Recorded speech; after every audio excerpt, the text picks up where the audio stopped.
नमस्कार। आज हम बात करने वाले हैं भारत के एक ऐसे राष्ट्रपति की जिन्हें लोग आज भी पीपल्स प्रेसिडेंट कहते हैं, डॉक्टर एपीजे अब्दुल कलाम। चलिए उनकी असाधारण जिंदगी और विरासत की इस कहानी को थोड़ा और करीब से समझते हैं। तो सवाल यही है ना, कि आखिर एक नाव मालिक का बेटा जो अपना गुजारा करने के लिए अखबार तक बेचता था, वो कैसे देश का सबसे बड़ा वैज्ञानिक बना और फिर सबसे चहेता राष्ट्रपति? ये सवाल ही असल में डॉक्टर कलाम की पूरी कहानी है। तो चलिए इस अविश्वसनीय सफर पर निकलते हैं और जानते हैं कि ये सब हुआ कैसे। तो ये कहानी शुरू होती है एक छोटे से तीर्थ शहर रामेश्वरम से, जहां एक लड़के के बड़े सपनों ने, कह सकते हैं, पहली बार उड़ान भरी थी। उनका बचपन आसान नहीं था, बिल्कुल भी नहीं।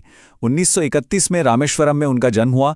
परिवार में 5 भाई बहनों में सबसे छोटे थे और एक बिजनेस फेल हो जाने के बाद परिवार काफ़ी गरीबी में था। हालात ऐसे थे कि परिवार की मदद के लिए उन्हें अखबार तक बेचने पड़े। लेकिन इन सब मुश्किलों के बीच भी एक चीज़ थी जिस पर उनका पूरा फोकस था, और वो थी पढ़ाई।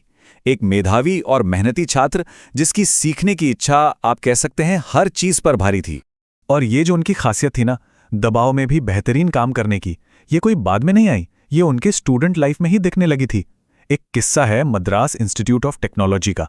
उनके डीन ने उन्हें एक बहुत मुश्किल प्रोजेक्ट दिया और कहा कि अगर 3 दिन में पूरा नहीं हुआ तो स्कॉलरशिप चली जाएगी। कलाम ने वो कर दिखाया।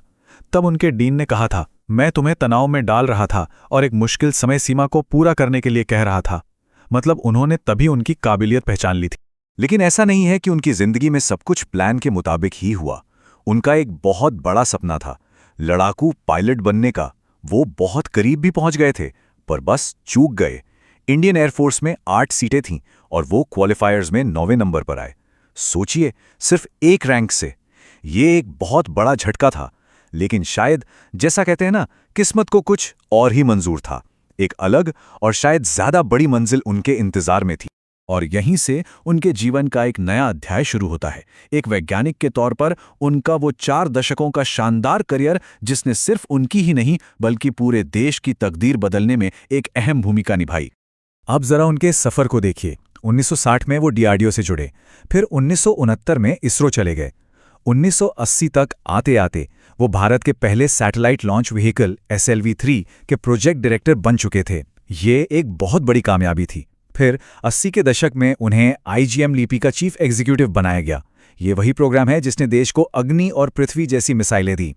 और फिर 1998 में पोखरण 2 परमाणु परीक्षणों में भी उनकी भूमिका बहुत ही अहम थी। मतलब वो हर उस बड़ी वैज्ञानिक पहल का हिस्सा थे जो भारत को एक नई पहचान दे रही थी।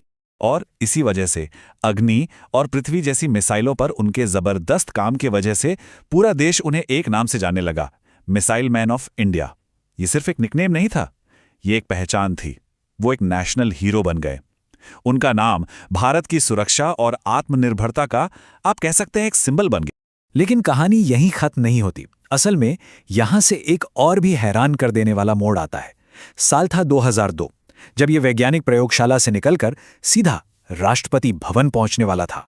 और ये कोई मामूली बात नहीं थी। सोचिए, उस दौर की राजनीति में उन्हें राष्ट्रपति पद के लिए नॉमिनेट किया सत्तारूढ़ एनडीए ने, और उनका समर्थन किया मुख्य विपक्षी दल कांग्रेस ने भी।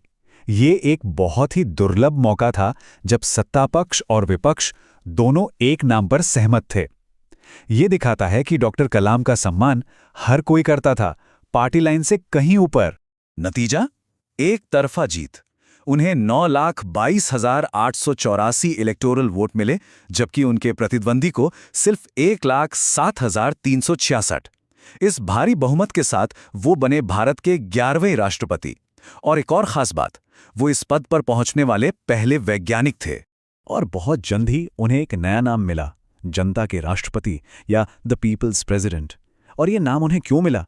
क्योंकि वो सच में जनता के थे। उनकी सहजता, उनकी विनम्रता और देश के आम लोगों, खासकर नौजवानों से जुड़ने का उनका जो जुनून था, वो कमाल का था। और राष्ट्रपति भवन में रहते हुए भी उनकी अपनी जिंदगी कितनी सादी और अनुशासित थी, ये भी देखने लायक है। वो पूरी जिंदगी अविवाहित रहे, शाकाहारी थे और वीणा बजाते थे। आपको जानकर शायद हैरानी हो, पर उनके पास कभी टीवी नहीं था। वो सुबह जल्दी उठते थे और देर रात तक काम करते थे। एकदम अनुशासित जीवन। ये दिखाता है कि वो अपनी जड़ों को कभी नहीं भूले।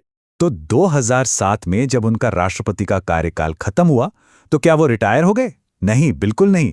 वो फौरन अपने पहले प्यार, अपने पहले जुनून की तरफ लौट गए, और वो था पढ़ाना, सिखाना। पद छोड़ने के बाद वो देश के कई बड़े संस्थानों में विजिटिंग प्रोफेसर बन गए। उन्होंने एक पर्सनल गोल बनाया था कि वो कम से कम 1 लाख छात्रों से मिलेंगे, उनसे बात करेंगे। उन्होंने अपनी जिंदगी के आखिरी साल पूरी तरह से इसी काम को दे दिए। भारत की अगली पीढ़ी के मन में एक चिंगारी जलाना, उन्हें प्रेरित करना। और उनकी ये प्रतिबद्धता, ये कमिटमेंट उनकी आखिरी सांस तक कायम रही। 27 जुलाई 2015 वो IIM शिलोंग में creating a liveable planet earth पर लेक्चर देने गए थे। बताया जाता है कि सीढ़ियां चढ़ते वक्त उन्हें थोड़ी बेचैनी हुई, पर फिर भी वो ऑडिटोरियम तक पहुंचे। उन्होंने अपना लेक्चर शुरू किया और महज 5 मिनट बाद ही वो वहीं गिर पड़े। 83 साल की उम्र में अचानक कार्डियक अरेस्ट से उनका निधन हो गया। वो दुनिया से विदा भी हुए तो वही करते हुए जो उन्हें सबसे ज्यादा पसंद था, पढ़ाते हुए। कहा जाता है कि उनके आखिरी शब्द अपने सहयोगी सृजन पाल सिंह के लिए थे, funny guy, are you doing well? मतलब मजेदार इंसान, क्या तुम ठीक हो? सोचिए, आखिरी पलों में भी उनके मन में सामने वाले के लिए एक फिक्र थी, एक हल्का फुल्का मजाक था। ये शब्द शायद उनकी पूरी शख्सियत को बयां करते हैं। एक इतना बड़ा इंसान, लेकिन हमेशा जमीन से जुड़ा हुआ, एक मानवीय स्पर्श के साथ। तो रामेश्वरम की गलियों से लेकर राष्ट्रपति भवन तक का डॉक्टर कलाम का ये सफ़र एक बहुत गहरी विरासत छोड़ जाता है, और साथ ही आज के इस दौर के लिए जहां हर तरफ ध्रुवीकरण है, ये एक बहुत ज़रूरी सवाल भी खड़ा करता है। सवाल ये कि क्या हम भी एक ऐसे नेता से कुछ सीख सकते हैं जिसने विज्ञान और विनम्रता को अपनी ताकत बनाया और बड़ी से बड़ी